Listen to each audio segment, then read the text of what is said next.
वर्तमान नगर में रूपसेन नाम का राजा राज करता था। एक दिन उसके यहाँ वीरवर नाम का एक राजपूत नौकरी के लिए आया। राजा ने उससे पूछा कि उसे खर्चे के लिए क्या चाहिए, तो उसने जवाब दिया, 1000 तोले सोना। सुनकर राजा को बड़ा आश्चर्य हुआ। राजा ने पूछा, तुम्हारे साथ कौन कौन है? उसने जवाब दिया, मेरी पत्नी, बेटा और बेटी। राजा को भी बड़ा अचंभा हुआ, आखिर 4 जने इतने धन का क्या करेंगे। फिर भी राजा ने उसकी बात मान ली।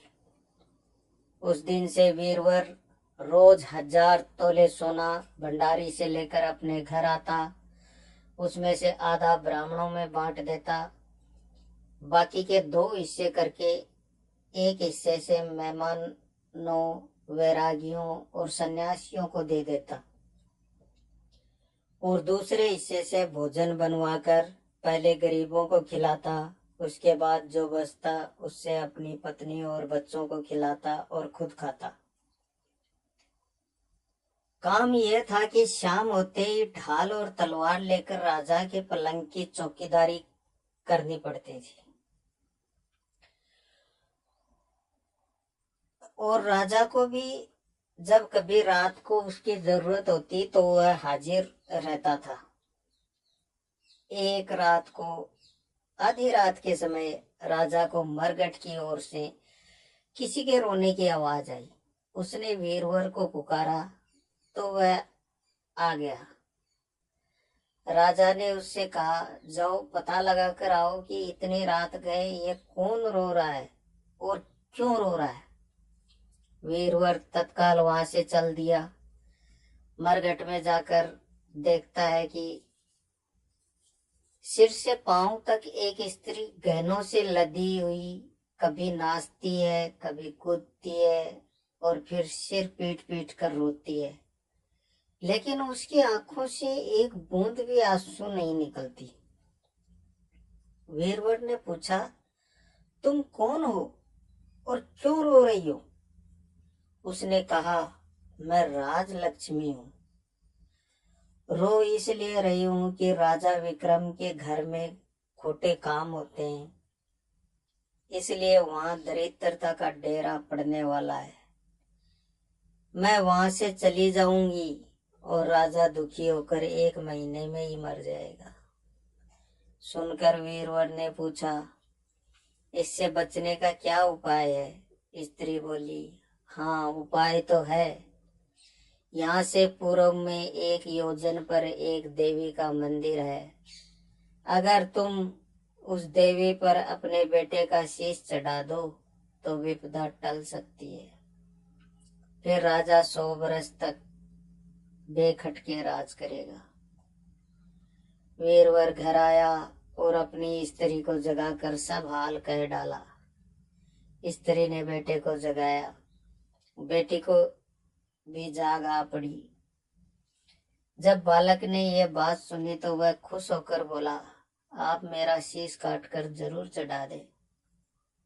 एक तो आपकी आज्ञा और दूसरे स्वामी का काम, तीसरा ये देवता पर चढ़े, इससे बढ़कर और क्या बात हो सकती है? आप जल्दी करें पिताजी। वीरवर ने अपनी स्त्री से कहा, अब तुम बताओ। स्त्री बोली, स्त्री का धर्म होता है पति की सेवा करना। निदान 4 जने देवी के मंदिर में पहुंचे। वीरवर के हाथ जोड़कर कहा, हे देवी, मैं अपने बेटे की बलि दे देता हूँ, मेरे राजा को 100 वर्ष की उम्र दो। इतना कहकर उसने इतने जोर से खंडा मारा कि लड़के का शीश धड़ से अलग हो गया। भाई का ये हाल देखकर बहन ने भी उसी खांडे से अपना सिर अलग कर डाला। बेटा बेटी चले गए तो दुखी माँ ने भी वही रास्ता अपनाया और अपनी गर्दन काट कर देवी के चरणों में अर्पण कर दी। वीरवर ने सोचा कि घर में कोई ही नहीं रहा तो मैं जीकर क्या करूंगा। उसने भी अपना शीश काट कर देवी के चरणों में अर्पण कर दिया। राजा को जब यह बात मालूम हुई तो वह वहां आया और उससे बड़ा दुख हुआ कि उसके लिए 4 प्राणियों ने जान दे दी। वह सोचने लगा कि ऐसा राज करने से तो धिक्कार है। वह सोचकर उसने अपनी तलवार उठा ली और जैसे ही अपना शीश काटने को हुआ तो देवी ने प्रकट होकर उसका हाथ पकड़ लिया। बोली, हे राजन, मैं तेरे साथ से प्रसन्न हूं। तू जो वर मांगेगा वो मैं तेरे को दूंगी। राजा ने कहा, देवी, तुम प्रसन्न हो तो इन 4 को वापस जिंदा कर दो। देवी ने अमृत छिड़का और उन 4 को फिर से जिंदा कर दिया। इतना कहकर बेताल बोला, राजा बताओ सबसे ज्यादा पुण्य किसका हुआ। राजा बोला, राजा का। बेताल ने पूछा, क्यों। राजा ने कहा, इसलिए कि स्वामी के लिए चाकर का प्राण देना धर्म है, लेकिन चाकर के लिए राजा का राजपाट छोड़ देना और जान को तिनके के समान समझ कर देने को तैयार हो जाना बहुत बड़ी बात है। इतना सुनते ही बेताल गायब हो गया और फिर से जाकर उस पेड़ पर जा लटका।